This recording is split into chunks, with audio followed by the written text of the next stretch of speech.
Il y a longtemps, très longtemps, les hommes n'existaient pas encore sur Terre. Au fond des eaux, tout au fond des eaux, vivait une famille de gros poissons blancs. Oh, ils étaient heureux.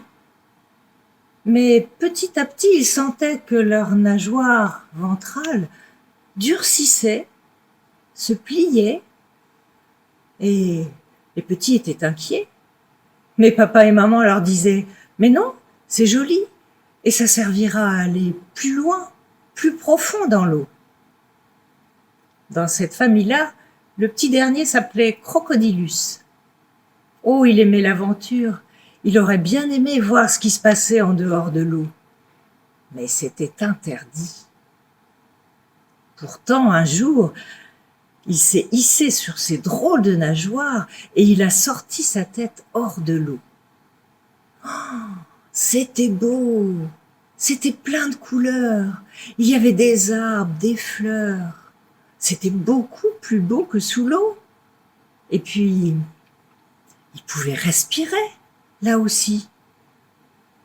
Mais il a pris peur, il est retourné dans l'eau très vite et il n'a rien dit à sa famille. Mais chaque jour, il ressortait de l'eau. Il se hissait sur le sable, un petit peu plus loin. Et un jour, il a vu tournoyer autour de lui une drôle de chose de toutes les couleurs. Qui es-tu? Un oiseau, et toi? Moi, je suis un poisson. Un poisson? Sur le sable? Mais tu te moques de moi? Si, je suis un poisson, mais depuis quelque temps, nous avons des pattes. Des pattes? Et pas d'ailes? Mais non, qu'est-ce que c'est? Eh bien, tu vois, ma maman dit que les plumes que nous avons, les ailes et toutes les couleurs, c'est le soleil qui nous les a données. Alors c'est pour ça que chaque année nous revenons ici, parce que dans notre pays il fait trop froid. Et pour vivre, il faut le soleil.